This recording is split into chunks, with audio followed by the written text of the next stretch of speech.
In this Monday makeup lesson, I'm going to be teaching you how to recreate this makeup look.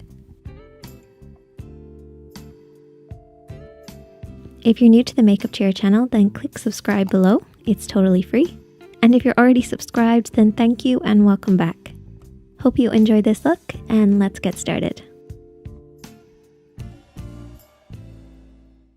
To create this look, I use the Fenty Beauty palette number 1, which is the neutral palette. I love these shades so much. It's just the perfect little neutral palette. We've got 3 mattes and 3 shimmers in here. A great selection to create any neutral look that you'd want to wear day to day or even for a special occasion. Now, I'm not great at swatching, but I do want to say that they feel buttery and creamy and lovely. And on the eyes, which I feel is the best place to show you, this is what it looks like. So I use the matte shades to create our framework. So that's on the outer edge, the crease, and under the brow. And then I also use the shimmers as a 1, 2, 3 on the lid. I'll explain exactly what I'm doing, but I just wanted to show you guys on the eyes. So let's get started with recreating this look. So as always, I started off by applying some eyeshadow primer all over the lid. Now, my lid is kind of sticky, so I'm actually going to start off with the neutral shade. You don't necessarily have to do this, but for beginners, I find having a silky base to work on just makes the whole process so much easier. So if your lid feels a little sticky, just take a translucent powder, or in this case, we're going to use the light base shade, which is the first matte shade. Now this is about 1 shade lighter than my skin tone. That's why I'm using it.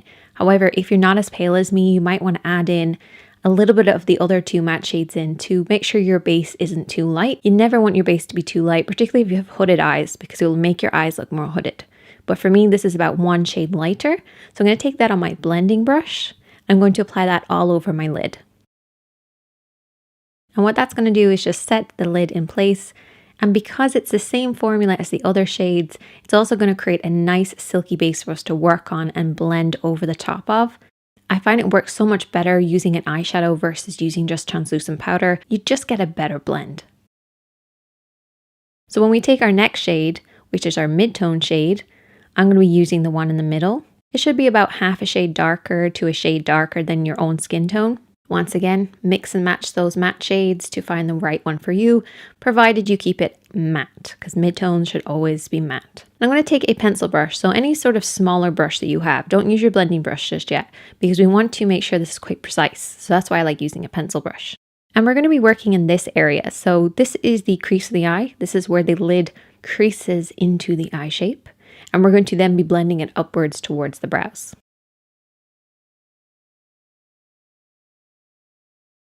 So I picked up a little bit of the eyeshadow on my pencil brush, and I'm not going to start on the outer edge. So this is where the outer edge is. I'm going to start just slightly in from that. This will just prevent my eyeshadows from blending out too far when I go in to blend them.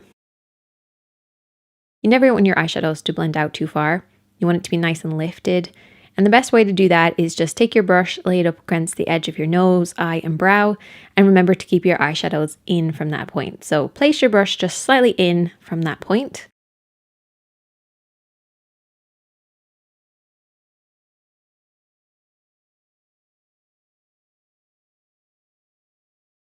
You should end up with something that looks like this. Now I've placed a lot there, we're going to blend it in a second, but I just wanted to show you the area that it's going to be in. Also, keep your eyes open. This way you're making sure that you're really hitting that crease area above the lid. Remembering to keep it in from that outer edge, so line up your brush with your nose, eye, and brow. And also, if you're wondering where to stop and start from the inner corner as well, just create like a parallel line and use your lid as a guide for that. And just keep your eyeshadows in from these 2 points.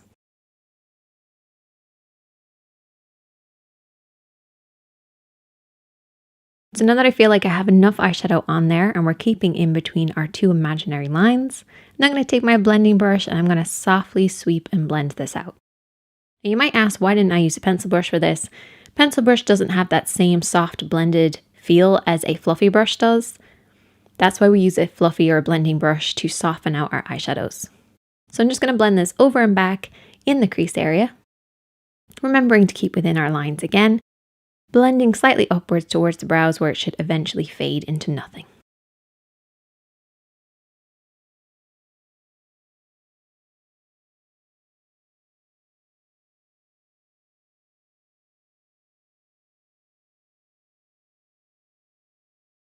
Now we're moving on to our next shade. I'm going to take the contour. So I'm going to use the darker shade as my contour, which again is a matte shade. It doesn't necessarily have to be matte, but in this case it is. And I'm going to take that pencil brush again. It does have a little bit of mid-tone on it, but that's okay because it's going to help with the blend. Now what I'm going to do with this is I'm going to create a wedge shape on the outer edge. So I start by stamping just on the outer third, and then I bring it down onto the lash line. And then I softly sweep it upwards, remembering to keep that nice upward motion towards the edge of the brow, keeping within our lines again, very important, but this will give the eye a lifted appearance. Once I have that on there, I then take my blending brush and I'm going to softly sweep this out. So what I do first of all is I sweep over and back, like downwards. This will just soften out the eyeshadow a little bit.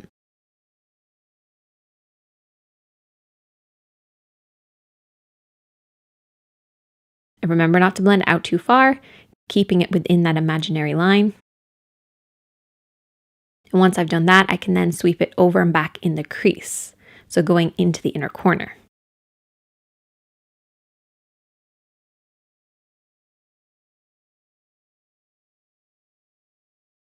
So you really want to keep our eyeshadows in this sort of area, so right by the lash line and then up and over into the crease.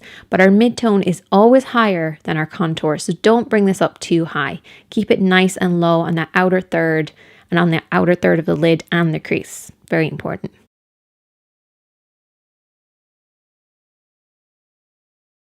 Now I just want to mention this real quick because I've had a few comments about it. People think that my blending isn't great because of this sort of area here. As you can see, it looks like the eyeshadow is kind of choppy or patchy in this area. It's actually not. I have a lot of veins in this area, probably from doing makeup tutorials, to be honest. And so basically it has like a texture there, which makes the eyeshadow look like it's not doing its job, but it is. I promise you. It's just when I have my eye at a certain angle, the vein looks a little bit more obvious, and then it eventually settles after a while. But I wanted to mention it just because I have had a few comments about it. So now I can direct people to this video to help them understand it. But there you go. Now we're going to move on to our next shade, and this time I'm going to be using my fingertips, and I'm going to start off with that pinky tone.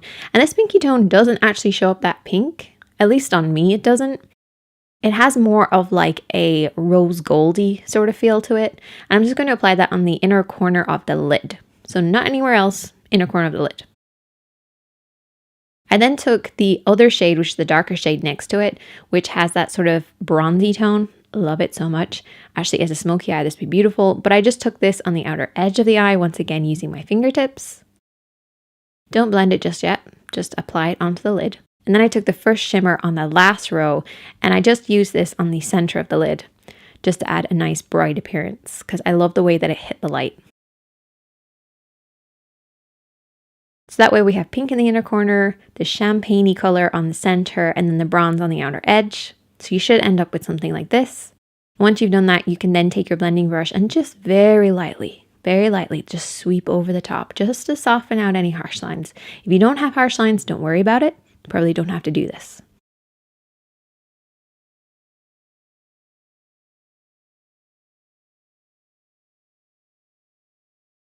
To add a little bit more dimension to the look, I'm then going to take that contour shade again, which is that matte shade. And I'm just going to apply that right at the lash line, just kind of pressing at the lash line. This just adds definition.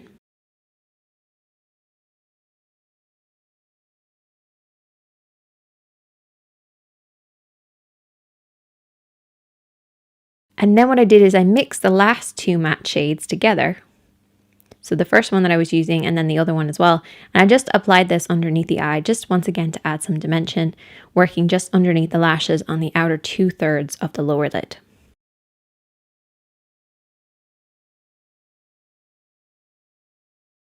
So you should end up with something that looks like this. Finish off with liner, lashes, mascara, whatever way you like to finish off your eye makeup looks. And there you go. It seems so complicated because I break it down in so many steps, but I promise you it's not.